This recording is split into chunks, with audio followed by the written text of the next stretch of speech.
दोस्तों मैं आशा करता हूँ आप सब लोग ठीक होंगे, सेफ होंगे।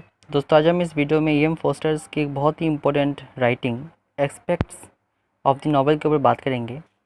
बहुत ही इम्पोर्टेंट दोस्तों ये राइटिंग है। इस राइटिंग में ई.एम. फोस्टर ने स्पेसिफिकली एक नॉवल में क्या क्या एक्सपेक्ट होना चाहिए, क्या क्या ज़रूरी एक्सपेक्ट्स एक नॉवल में होता है, उसके ऊपर बात किया है।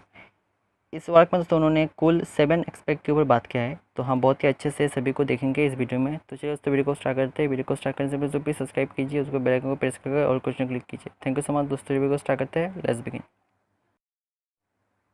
दोस्तों इस राइटिंग में सबसे पहले ई.एम. फोस्टर नॉवेल का डेफिनेशन देते हैं। वो ये कहते हैं कि नॉवेल का डेफिनेशन है a fiction in prose of a certain extent. Novel का डेफिनेशन है a fiction in prose of a certain extent.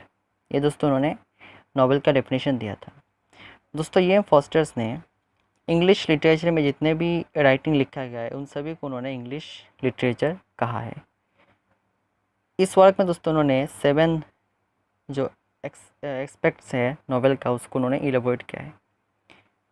वो है story, characters, plot, fantasy, prophecy, pattern and rhythm. दोस्तों सबसे पहले उन्होंने स्टोरी के ऊपर बात किया है। ई.एम. फोस्टर ने कहा है कि एक नॉवेल का स्टोरी सस्पेंस के अराउंड बिल्ड होना चाहिए।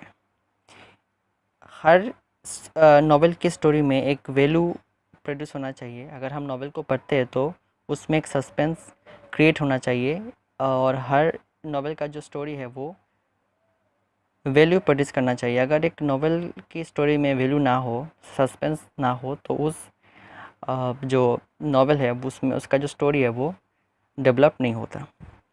उसके बाद दोस्तों उन्होंने कैरेक्टर की वो बात की। उन्होंने इस वर्क में कैरेक्टर्स का, एक नॉवल में कैरेक्टर्स का 5 फैक्ट्स को डिटेल में डिस्कस किया है।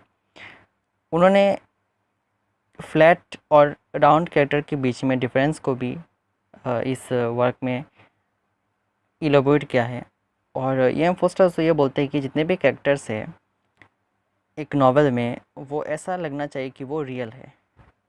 अगर वो कैरेक्टर है लेकिन उनका जो एक्शन है वो रियलिटी को दर्शाना चाहिए, तभी जो कैरेक्टर है वो फुलफ़िल होता है, उसका मोटिव जो है वो फुलफ़िल होता है।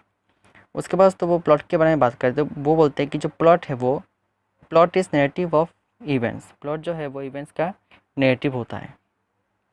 प्लॉट हमेशा एम्फसाइज करना चाहिए कॉज एंड इफेक्ट के ऊपर। और जो प्लॉट है वो क्या डिफाइंस करता है, वो डिफाइन करता है इवेंट को। प्लॉट डिफाइन करता है इवेंट को, इवेंट के ऊपर ही प्लॉट को लिखा जाता है।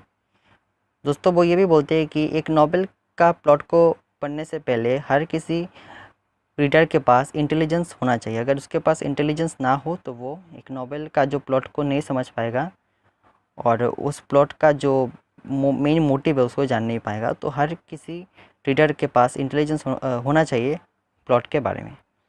दोस्तों वो ये भी बोलते हैं कि जो प्लॉट है वो हमेशा एक मिस्ट्री को डेवलप करता है।